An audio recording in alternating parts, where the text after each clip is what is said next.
Voilà, chers amis, bonjour. Nous vivons aujourd'hui le deuxième dimanche de Pâques, donc un dimanche un peu spécial, parce que nous pouvons trouver 4 noms différents de ce dimanche. Dimanche Quasimodo, qui veut dire tout simplement dimanche après Pâques. Après, dimanche in albis, donc dimanche blanc, parce que les catéchumènes, donc les nouveaux baptisés, recevaient ce dimanche un vêtement blanc. Après encore, dimanche de Saint Thomas, et parce que l'Évangile nous raconte l'histoire de l'apôtre Thomas, qui ne veut pas croire sans avoir mis ses doigts dans les plaies du Christ. Et enfin, depuis l'année 2000, ce dimanche est devenu le dimanche de la Divine Miséricorde. Mais je vous invite à relire tranquillement le chapitre 20 de l'Évangile de Saint Jean, où Jésus ressuscité vient voir les disciples, leur montre ses plaies et invite Thomas à mettre ses doigts dans les côtés de Jésus. Thomas, nous le connaissons un peu, un brave homme qui, un peu plus tôt, a dit aux apôtres « Allons nous aussi et mourons avec lui, avec Jésus ».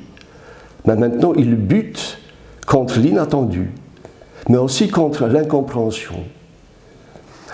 Vous savez, Thomas, c'est un pragmatique. Il ne se fie pas à la promesse de Jésus « Je ressusciterai le 3e jour ». Il ne veut rien entendre de ces sornettes qui lui racontent les autres en lui disant « Nous avons vu le Seigneur ». Sa réponse est courte « Non, je ne croirai pas ».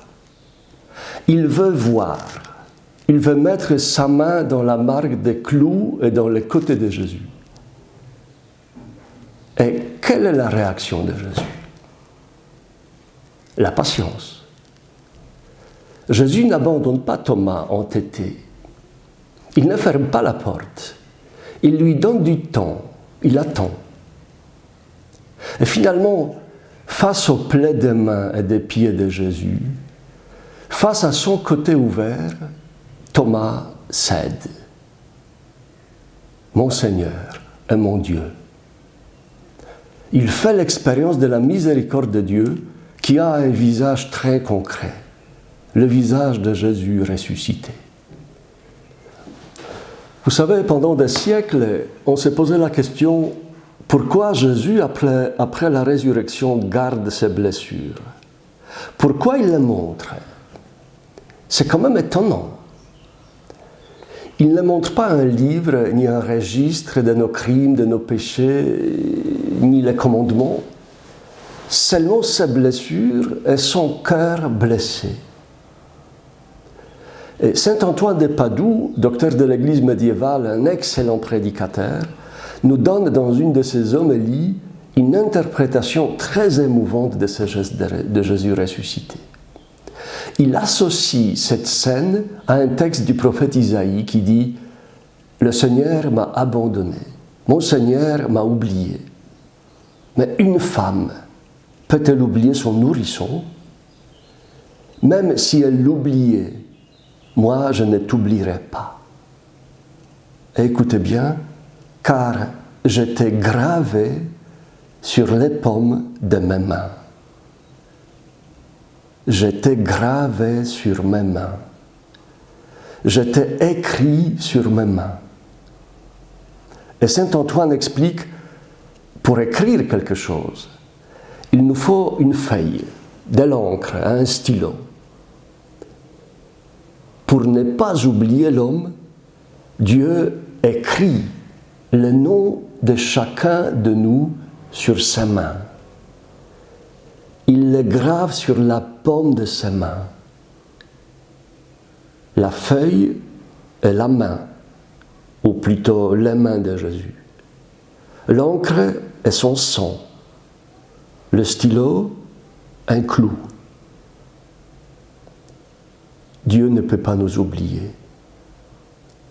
Il ne peut pas t'oublier, même s'il le voulait. Il a gravé chacun de nous sur ses mains. Mon nom, ton nom, lui brûle les mains, constamment.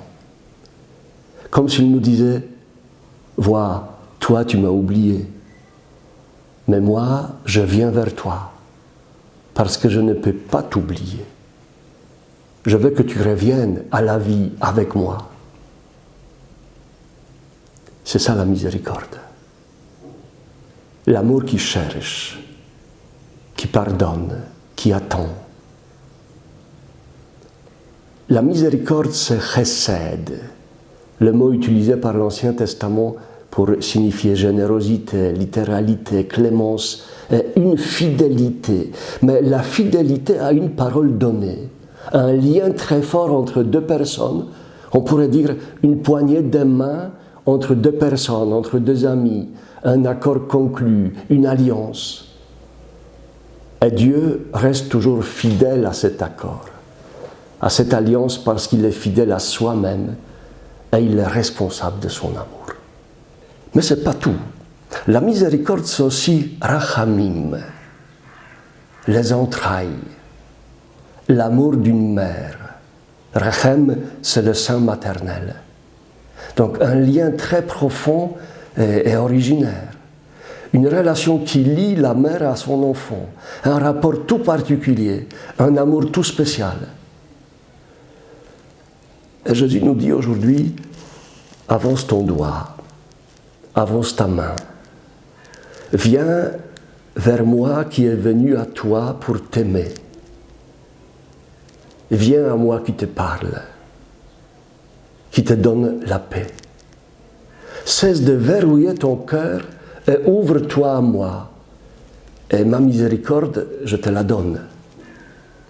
Après, tu n'auras plus besoin de toucher. Tu seras touché toi-même et en plein cœur. Je voudrais vous laisser avec les paroles de Jésus dites à Sainte Faustine et notées dans son petit journal. Je désire que la fête de la miséricorde soit le recours et le refuge pour toutes les âmes, et surtout pour les pécheurs. En ce jour, les entrailles de ma miséricorde sont ouvertes. Je déverse tout un océan de grâce sur les âmes qui s'approcheront de la source de ma miséricorde. En ce jour, sont ouvertes toutes les sources divines par lesquelles s'écoulent les grâces. Qu'aucune âme n'ait peur de s'approcher de moi, même si ses péchés sont comme l'écarlate. Voilà, il déverse tout un océan de grâce. Ce jour, c'est aujourd'hui. Toutes les grâces sont possibles.